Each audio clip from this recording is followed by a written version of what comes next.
Hello, my dear students. Hope you all will be fine. Today, in this lecture, we are going to start a new topic. We want to see कि अगर कोई charge particle magnetic field में enter हो जाता है move करते हुए, तो उसके ऊपर कितनी फोर्स लगती है, वो फोर्स किस डायरेक्शन में लगती है. So we are going to start the study of force acting on a moving charge in magnetic field, right. अभी ये जो फोर्स है इसको मेजर किया गया एक्सपेरिमेंटली. क्या देखा गया कि इमेजिन कर लो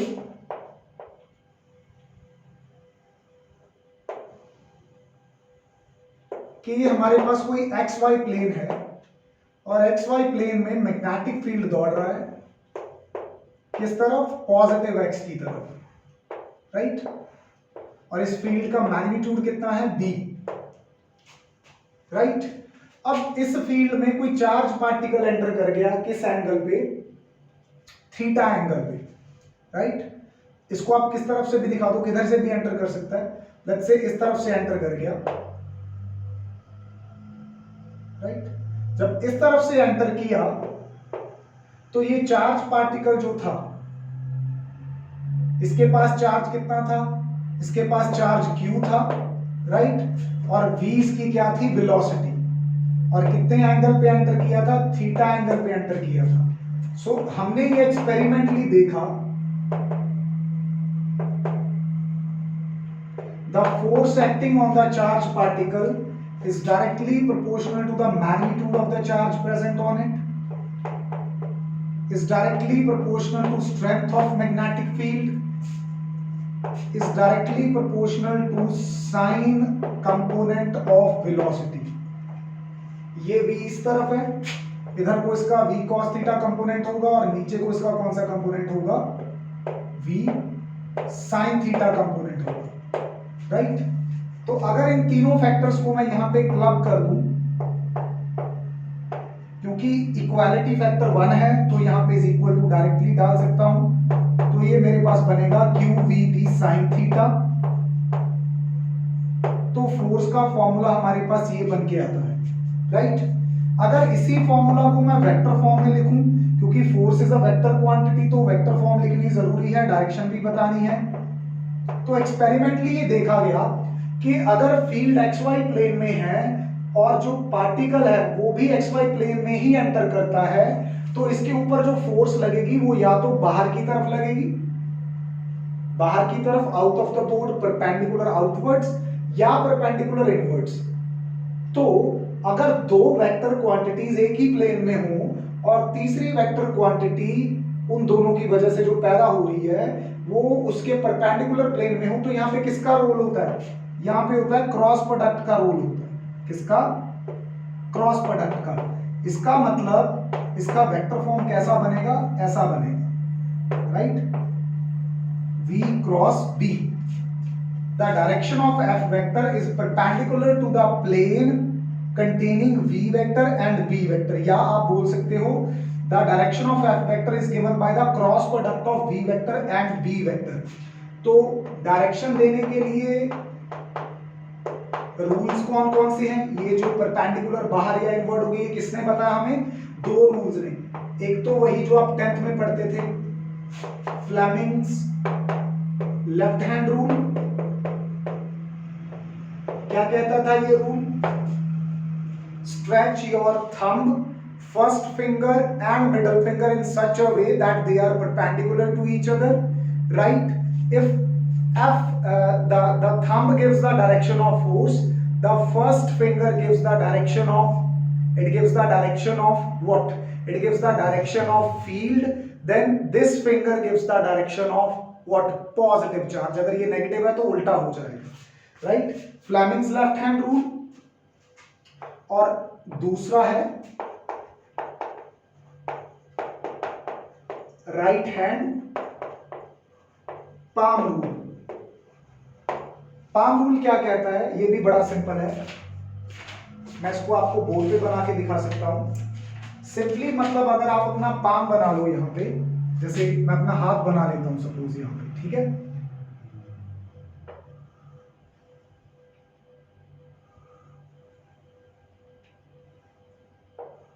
सिंपल डेमोन्स्ट्रेशन के लिए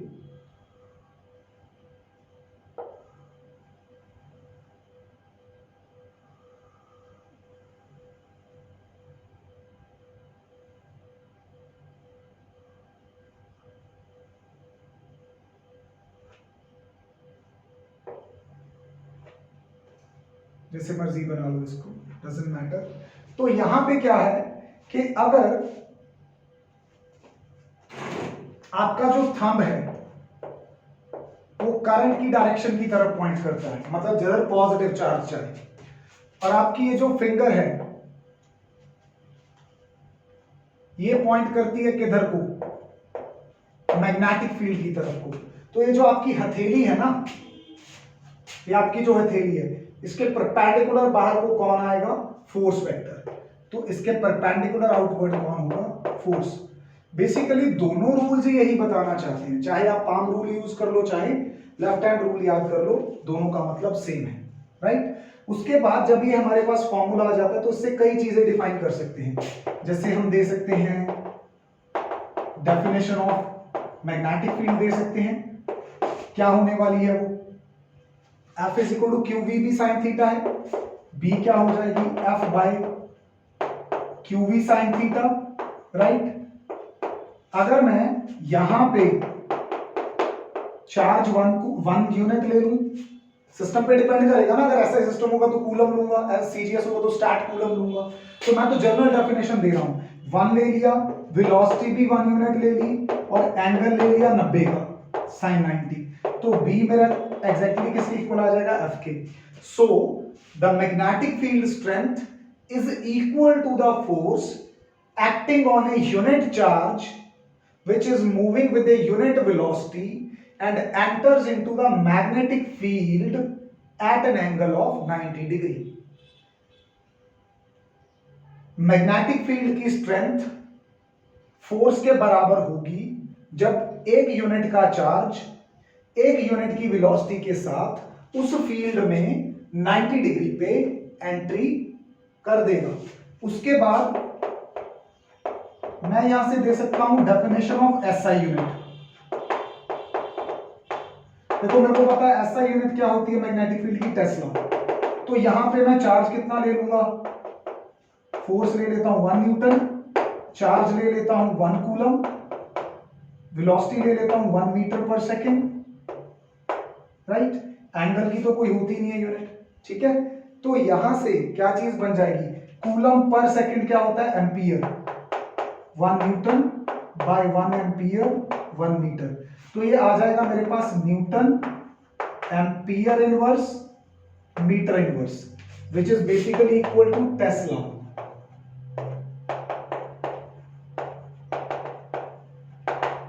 राइट। तो मैग्नेटिक फील्ड की टेस्ला यूनिट तो आपको पहले भी पता थी, ये पता होनी चाहिए कि मैग्नेटिक फील्ड की एक यूनिट न्यूटन पर एम्पियर पर मीटर भी होती है, राइट। इसके अलावा और चीज क्या डिफाइन की जा सकती है, मतलब यहां पे क्या कहोगे आप कि मैग्नेटिक फील्ड 1 टेस्ला कब होगा, जब किसी 1 कूलम चार्ज पे जो कि 1 मीटर पर सेकंड की वेलोसिटी से मूव कर रहा है 1 न्यूटन फोर्स लगेगी, तब आप कहोगे कि मैग्नेटिक फील्ड कितना है, 1 टेस्ला है। ऑफ कोर्स वो साइन तो 90 का ही होगा, राइट। सीजीएस यूनिट क्या है, गॉस। ये तो एसआई यूनिट रही, सीजीएस यूनिट याद रखना, सीजीएस यूनिट क्या है इसकी, गॉस। और एक टेस्ला में कितने गॉस होते हैं, 10,000 गॉस होते हैं। ये कभी किसी न्यूमेरिकल में आपके काम आ सकती है। इससे भी ज्यादा इंपॉर्टेंट चीज है dimensions of B. Dimensional formula B का पूछ लिया जाता है, बाकी किसी भी फॉर्मूला से बी का डायमेंशनल फॉर्मूला निकालोगे it is going to be little difficult, लेकिन यहां से आसान रहता है।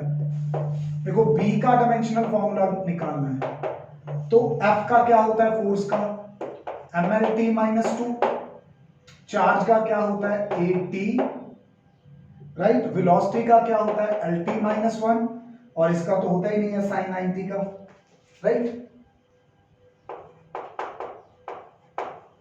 इसका तो यहाँ पे होता ही नहीं कोई डायमेंशनल फॉर्मूला एंगल का।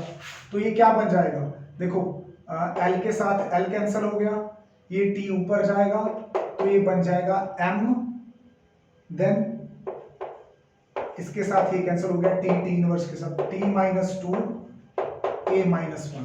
This is the dimensional formula of what magnetic field induction, b magnetic field induction, या सिंपली मैग्नेटिक फील्ड बोल देते हैं। चलिए तो आगे हम डिफाइन करेंगे लॉरेंट्ज फोर्स को।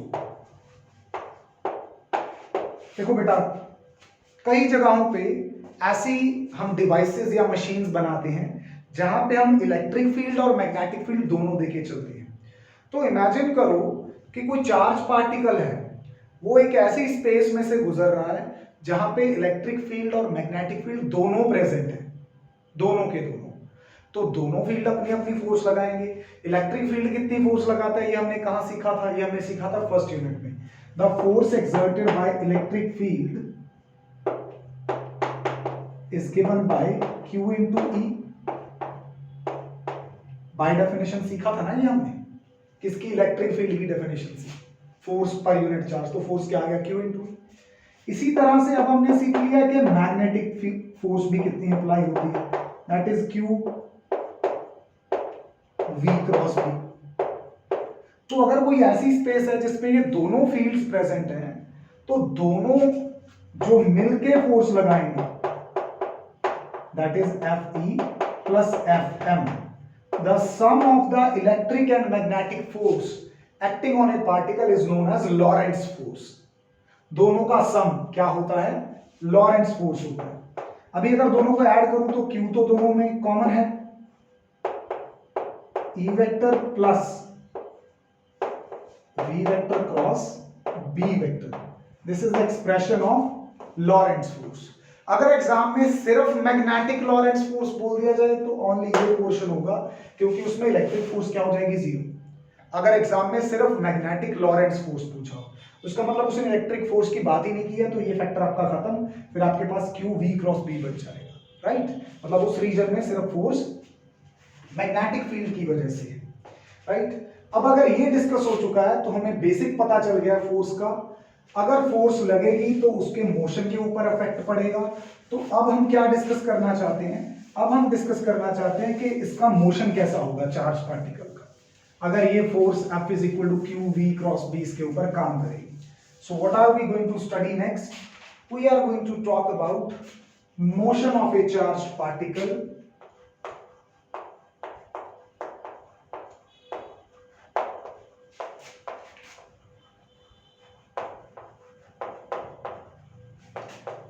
इस टॉपिक को ध्यान से समझना बहुत इंपॉर्टेंट है। इन मैग्नेटिक फील्ड पहले क्या डिस्कस किया था, force on A charge particle. अच्छा, जो पीछे मैंने आपको एक्सप्रेशन करवाया था ना, F is equal to Q V cross B, या फिर F is equal to Q V B sine of theta, यहां से ये बात बिल्कुल क्लियर हो जाती है कि अगर चार्ज पार्टिकल रेस्ट पे होगा, V की वैल्यू जीरो हो जाएगी, तो उसके ऊपर फोर्स भी क्या लगेगी, जीरो। दूसरी बात क्या क्लियर हो जाती है कि थीटा अगर जीरो होगा या फिर 180 होगा, तो उस केस में फोर्स क्या हो जाएगी, जीरो। जब थीटा 90 होगा तो फोर्स क्या हो जाएगी, F is equal to Q V B sin 90, that is 1। तो उसके ऊपर मैक्सिमम फोर्स लगती है। तो मैक्सिमम फोर्स कब लगती है, जब पार्टिकल कितने डिग्री पे आता है, 90 डिग्री पे। मिनिमम फोर्स कब लगती है, जब 0 या 180 पे, यानी कि पैरेलल या एंटी पैरेलल घुसता है, आके साथ साथ में जाता है या सामने से आके एंटर करता है। और जब रेस्ट में होता है तो कोई फोर्स नहीं लगती, ठीक है। जबकि इलेक्ट्रोस्टैटिक फील्ड में ऐसा नहीं होता था, अगर वहां पे पार्टिकल रेस्ट में तो भी उसके ऊपर इलेक्ट्रिक फील्ड फोर्स लगा था, लेकिन मैग्नेटिक फील्ड नहीं लगा था। इस बात का आप ध्यान रखना, राइट। उसका रीजन फिर आगे के यूनिट्स में समझ आएगा क्यों नहीं लगा था। Motion of a charge particle in magnetic field study करने जा रहे हैं। केस 1 सबसे simple case, when particle enters parallel और एंटी पैरेलल, जब कोई चार्ज पार्टिकल किसी फील्ड में पैरेलली या एंटी पैरेलली एंटर करेगा। कहने का मतलब है कि अगर ये मेरे पास एक तरफ फील्ड है like this, let's say this is magnetic field flowing from my left to my right, left से राइट की तरफ जा रहा है फील्ड। अब कोई चार्ज पार्टिकल है, हो सकता है वो चार्ज पार्टिकल इधर से एंटर करे, तो ये क्या हो गया पैरेलल, राइट। कितने का एंगल बनाएगा इसका मोशन? पैरेलल के केस में कितना एंगल बनेगा? थीटा, 0।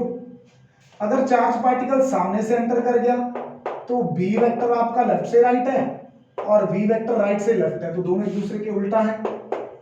तो इस केस में एंगल कितने का बन जाएगा? 180 का। इन दोनों ही केसेस में फोर्स क्या लगेगी? 0। इसका मतलब मोशन रिमेन्स अनअफेक्टेड। अनअफेक्टेड का मतलब पता है क्या है?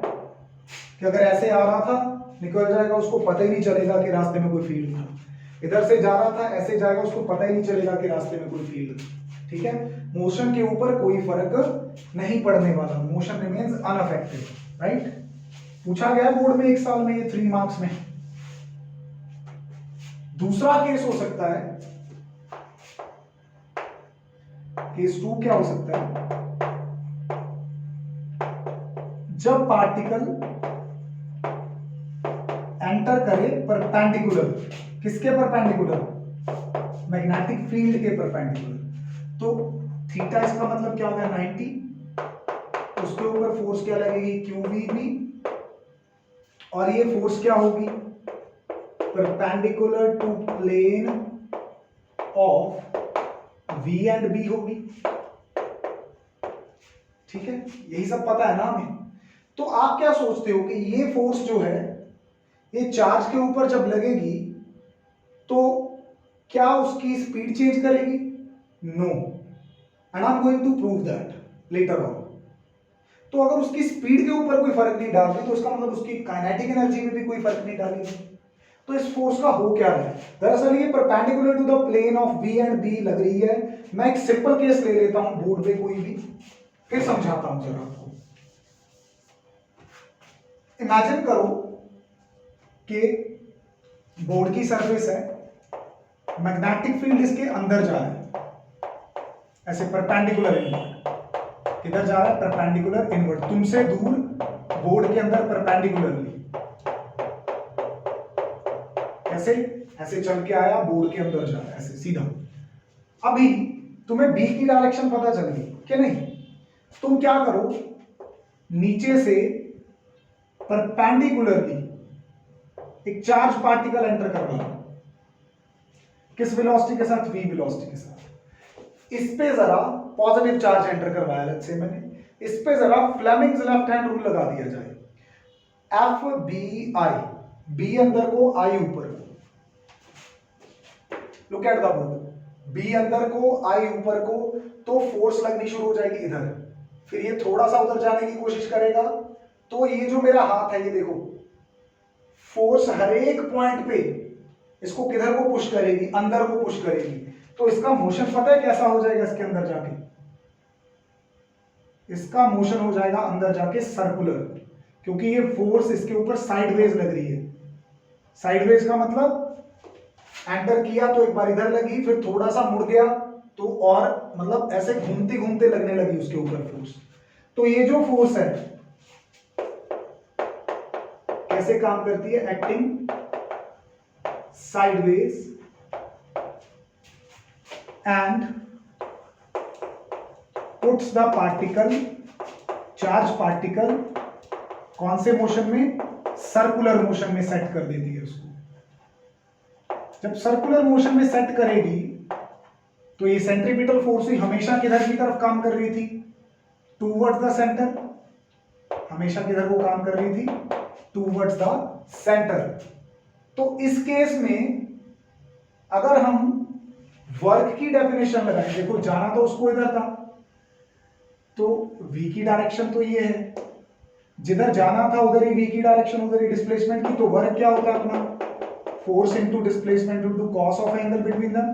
फोर्स लग रही है टुवर्ड्स द सेंटर, जाना किधर था टेंजेंट, तो एंगल हो गया 90 का, वर्क क्या हो गया 0।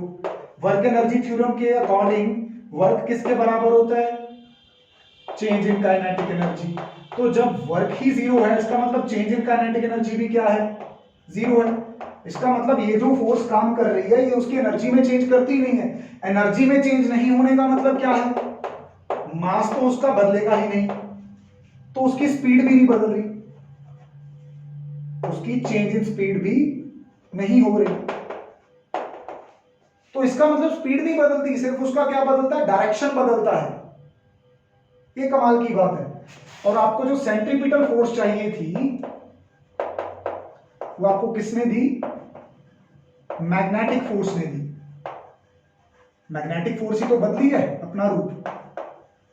सेंट्रीपिटल फोर्स का फॉर्मूला क्या होता है, mv²/r। ये इधर आपको ये कितनी मिली है, qvb। अगर आप यहां से फाइंड आउट करो तो एक v के साथ एक v कैंसिल करके आपको पता चल गया कि जो आपका पार्टिकल ये गोल गोल घूमने लगा ये कितने रेडियस में घूमेगा। आप रेडियस कैलकुलेट कर सकते हो, आपको पता हो चार्ज कितना है, आपको पता हो कितने फील्ड में एंटर किया, उसका मास और उसकी वेलोसिटी पता हो, राइट। फिर आप इसका पीरियड ऑफ रेवोल्यूशन निकाल सकते हो। पीरियड ऑफ रेवोल्यूशन का मतलब है कि एक चक्कर पूरा करने में कितना टाइम लगेगा। तो पीरियड ऑफ रेवोल्यूशन निकालना मुश्किल थोड़ी है। पीरियड ऑफ रेवोल्यूशन होता है 2πr, डिस्टेंस बाय क्या होता है, स्पीड। अब यहां से किसी भी चीज की वैल्यू निकाल दो, 2π/v ऐसी रख लो, r की वैल्यू पुट कर दो ऊपर से। क्या है r की वैल्यू, mv/qb, v के साथ v कैंसल, तो इसका जो टाइम पीरियड है, पीरियड ऑफ रेवोल्यूशन 2πm/qb आ गया। एक कमाल की बात देख रहे हो, तुम्हें तो लगता है कि जितना तेज घूमेगा उतना जल्दी रोटेशन पूरी करेगा, सॉरी रेवोल्यूशन पूरी करेगा, जितना स्लो घूमेगा उतना। यहां से क्या पता चलता है, time period of revolution is independent of velocity, ठीक है। तो ये चीज भी है यहां पे, राइट। उसके अलावा फ्रीक्वेंसी भी निकाल सकते हो आप। तो टाइम पीरियड आ गया तो फ्रीक्वेंसी तो निकालना मुश्किल है ही नहीं। फ्रीक्वेंसी जो होती है वो टाइम पीरियड का ही तो उल्टा होती है, तो वो हुई qb/2πm।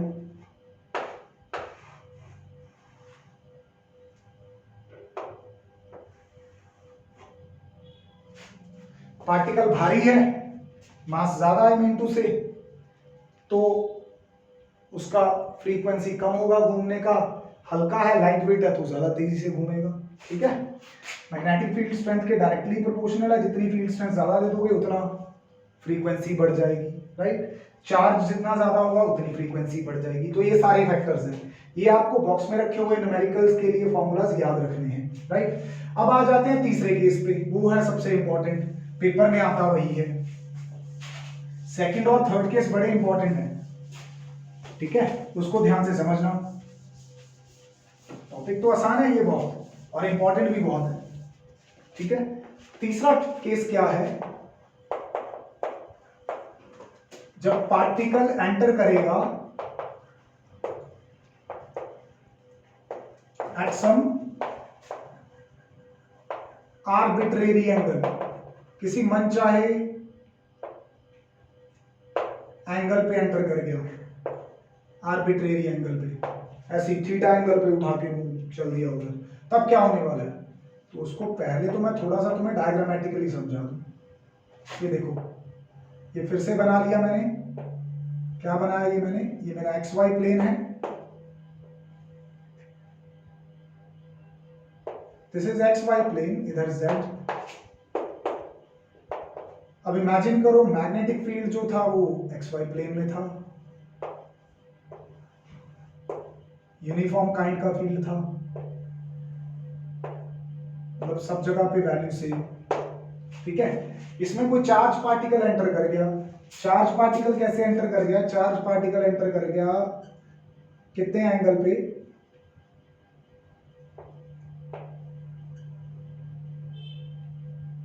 जस्ट अ मोमेंट, हाँ अभी सही। चार्ज पार्टिकल एंटर कर गया थीटा एंगल पे फील्ड में, कितने एंगल पे? थीटा एंगल पे। तो क्या होने वाला है इसके साथ? अभी ये जो थीटा एंगल है वेलोसिटी का, किसके साथ? एक्स एक्सिस के साथ। इसको मैं रिजॉल्व कर सकता हूं कंपोनेंट्स में। इस तरफ कौन सा कंपोनेंट होगा मेरा? v cos theta component along X axis, और इधर कौन सा कंपोनेंट होगा? इस तरफ अलोंग y एक्सिस। इधर होने वाला है v sin थीटा कंपोनेंट। तो cos theta component which is parallel to the direction of v,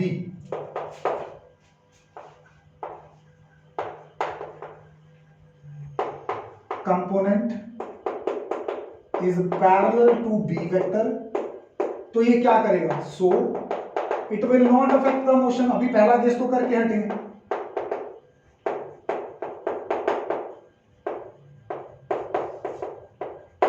तो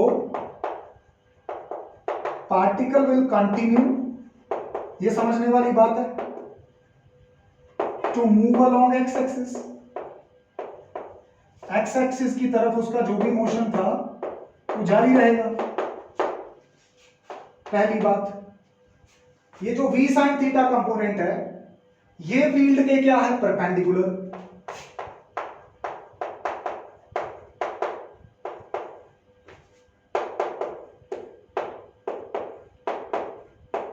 ये क्या करेगा? ये केस 2 में समझा दिया मैंने आपको। उसके मोशन को क्या कर देगा? सर्कुलर।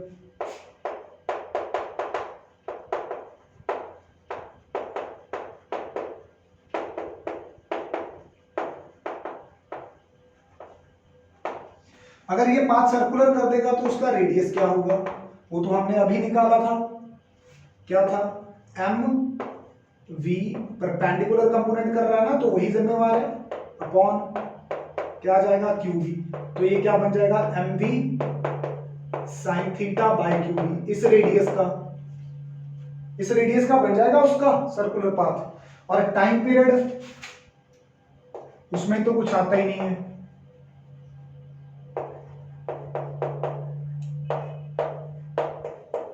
और फ्रीक्वेंसी क्या होगी उसकी? उल्टा होगी उसका, राइट? ये दोनों एक्सप्रेशन भी है। तो अब होने क्या वाला है? ये उसके मोशन को सीधा चलाना चाहता है, ये गोल गोल घुमाना चाहता है। दोनों का कंबाइंड इफेक्ट क्या होगा? कोई सोच सकता है यहां पे? What is going to be the combined effect?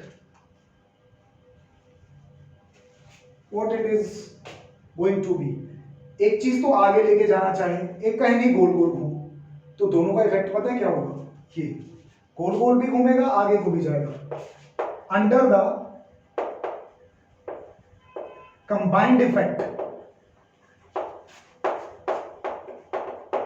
Motion will become, क्या हो जाएगा?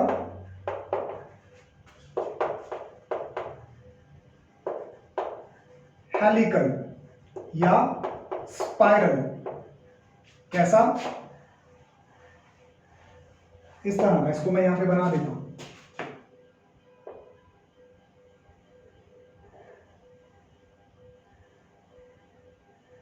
इस तरह का हो जाएगा मोशन इसका, आगे बढ़ते जाने लगेगा ऐसे, राइट? अभी एक अगली चीज फाइंड आउट करते हैं, and this is going to be the last, not of lecture but of this topic. Pitch of helix. Pitch का मतलब क्या होता है? देखो, जैसे एक पेच होता है, स्क्रू, जब उसको आप एक बार पूरी तरह से घुमा देते हो तो वो किसी सरफेस के अंदर भी तो धंसता है ना। So one rotation also produces some linear motion. तो यहां पे भी क्या है, जब वो घूम रहा है तो एक ही जगह पे थोड़ी घूम रहा है, जैसे घूमते घूमते कुछ डिस्टेंस आगे भी तो कवर किया उसने। तो एक कंप्लीट रेवोल्यूशन में वो कितना लीनियर डिस्टेंस कवर कर लेता है? एक कंप्लीट रेवोल्यूशन में पार्टिकल कितना लीनियर डिस्टेंस कवर कर लेता है, उसको बोलते हैं पिच ऑफ हेलिक्स। ये रही पिच ऑफ हेलिक्स, इतनी सी। Let's call it X. तो ये पिच ऑफ हेलिक्स क्या होगी? डिस्टेंस क्या होता है? Speed into time. स्पीड उसकी अलोंग द एक्स एक्सिस क्या है, v cos थीटा। टाइम उसने कितना लिया है, एक बार ऐसे पूरा घूम के ही आगे गया ना, टाइम पीरियड की जितना, बस वैल्यूज पुट कर दो, v cos theta, time period तो ऊपर ही पड़ा है 2 pi m by Q B, that's all. ये पिच ऑफ हेलिक्स का फॉर्मूला आ गया हमारे पास। तो इस तरह से पिच ऑफ हेलिक्स निकालते हैं। डेफिनेशन क्या है पिच ऑफ हेलिक्स की, the linear distance covered by the charge particle while making one revolution, right. तो ये टॉपिक आपका बहुत इंपॉर्टेंट है, खासकर केस नंबर 3। तो सम अप करो जरा मेरे साथ फटाफट। पैरेलल और एंटी पैरेलल एंटर करे तो मोशन रिमेन्स अनअफेक्टेड, 90 डिग्री पे एंटर करे तो motion becomes circular, arbitrarily enter करे तो मोशन बिकम्स स्पाइरल। ये तीनों पॉइंट्स का क्वेश्चन 3 मार्क्स में पूछा गया था सीबीएसई में। अच्छा चलिए एक बड़ी अच्छी चीज डिस्कस करते हैं, this is the last thing. Suppose करो मेरे पास यहां पे एक बीम थी, बीम किसकी,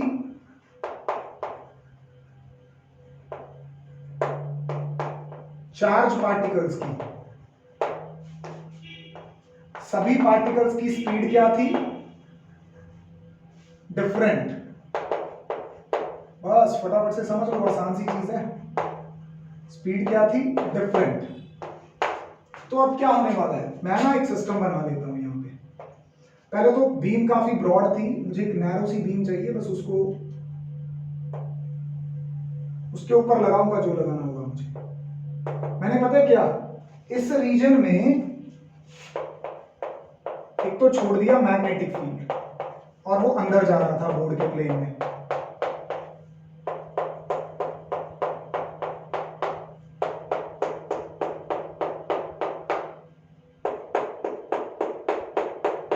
ये लो छोड़ दिया, ठीक है। अब जब ये चार्ज पार्टिकल्स यहां से, चलो इधर 100 थे तो इसके आगे सपोज 20 जा रहे हैं, तो जितने भी जा रहे हैं, जितना भी ये बीम की जो विड्थ है अलाउ कर ली है, चार्ज पार्टिकल एंटर कर गए, चार्ज पार्टिकल एंटर कर गए। उन चार्ज पार्टिकल्स के ऊपर किधर को फोर्स लगेगी, सर ये तो बता दो कि ये बीम है किसकी, नेगेटिवली चार्ज पार्टिकल्स की है या पॉजिटिवली चार्ज पार्टिकल्स की, कोई भी ले लो यार, क्या फर्क पड़ता है। चलो लेट्स से नेगेटिव की ले लो, इलेक्ट्रॉन बीम ले लो, क्या फर्क पड़ता है। इलेक्ट्रॉन बीम ले लेते हैं, वो जो अपने भाई साहब थे जे थॉमसन, उन्होंने ये यूज किया था, तो उसी के बारे में बात कर लेते हैं।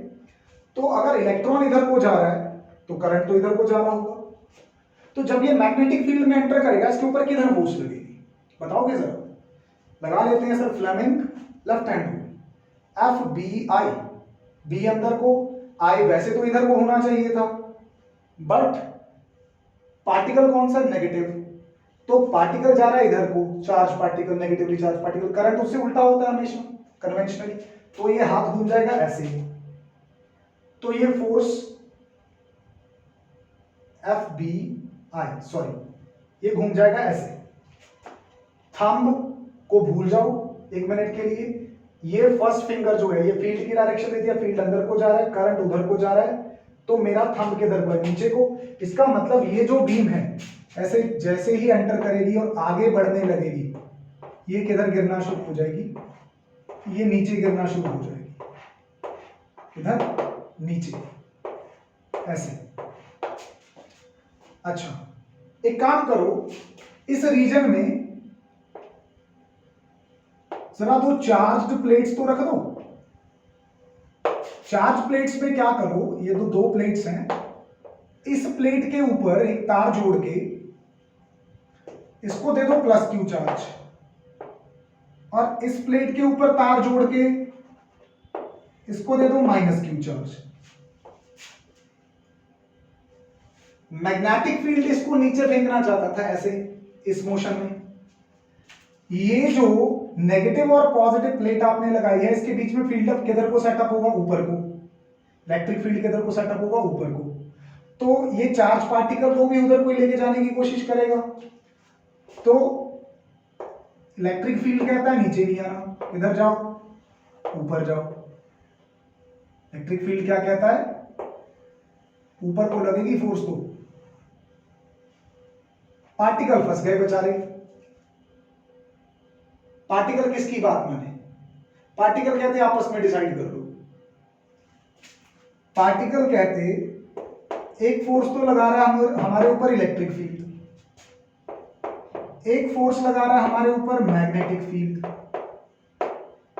जब ये दोनों फोर्सेस आप इक्वल कर दोगे, हम तो ऐसे सीधा कट लेंगे, इधर से यहां से ऐसे सीधा निकल जाएंगे बाहर को। बाकी कहते जो नहीं निकल पाएंगे उनको स्क्रीन क्या कर लेगी, अब्सॉर्ब कर लेगी। बस स्क्रीन में ये जो एक छोटा सा होल छोड़ा है, जिन पार्टिकल्स के लिए इलेक्ट्रिक और मैग्नेटिक फील्ड बराबर हो जाएंगी उनकी फोर्सेस, तो ना तो वो इलेक्ट्रिक मैग्नेटिक फील्ड की बात मान के नीचे जाना चाहेंगे, ना इलेक्ट्रिक की बात मान के ऊपर जाना चाहेंगे। उनके लिए तो दोनों फोर्सेस इक्वल है, वो तो सीधा निकल लेंगे। ठीक है, इमेजिन करो ना, आपको एक चीज नीचे धकेलना चाहती है, एक चीज ऊपर उठाना चाहती है, तो अगर दोनों इक्वल एंड अपोजिट फोर्सेस लगाएंगी तो आप कैसे निकल जाओगे, सीधा निकल जाओगे। तो यहां से ये कैंसिल, v कितना आ गया, E/v। इसका मतलब अगर इलेक्ट्रिक फील्ड और मैग्नेटिक फील्ड की रेशो ले लें, एक पर्टिकुलर वेलोसिटी के पार्टिकल्स यहां से बाहर निकल जाएंगे, पर्टिकुलर स्पीड के। यहां से कौन बाहर आएंगे, particles of a particular speed. ये किसके ऊपर डिपेंड करेगा, ई और बी की रेशो के ऊपर। ई और बी की रेशो का आंसर 10 आ गया, तो 10 मीटर पर सेकंड वाले बाहर निकलेंगे। यहां पे थे 2 का, 5 का, 10 का, 15 का, 20 का, सभी थे, लेकिन बाहर कौन मिलेंगे तुम्हें, इधर 10 वाले। इनकी रेशो ऐसे सेट कर दी, आंसर आ रहा है 15। यहाँ पे मिक्स था सबकी वेलोसिटीज का, किसी की पार्टिकल की कितनी, किसी की। इधर आपको लेकिन एक ऐसी बीम मिलेगी जिसके पास सिर्फ कौन से पार्टिकल होंगे, जिनकी स्पीड क्या होगी, 15। ऐसी बीम्स को हम न्यूक्लियर साइंस में यूज करते हैं to make the study of the crystals, या उनकी कोई प्रॉपर्टी स्टडी करने के लिए। तो जब आप ऐसा एक अरेंजमेंट तैयार कर लो जिससे आप एक पर्टिकुलर स्पीड या वेलोसिटी के पार्टिकल्स सिलेक्ट कर सको, उसको आप क्या बोलते हो, velocity selector. So what is a velocity selector? A kind of arrangement in which we choose a particular speed carrying particles by letting them pass through a region which has combined electric and magnetic field. I hope this is very clear to you. J.J. Thomson ने use किया था ये charge by mass ratio find out करने के लिए, right? E/m ratio find out karne ke liye. So this is all about today's lecture. Hope you have understood the things. Thank you.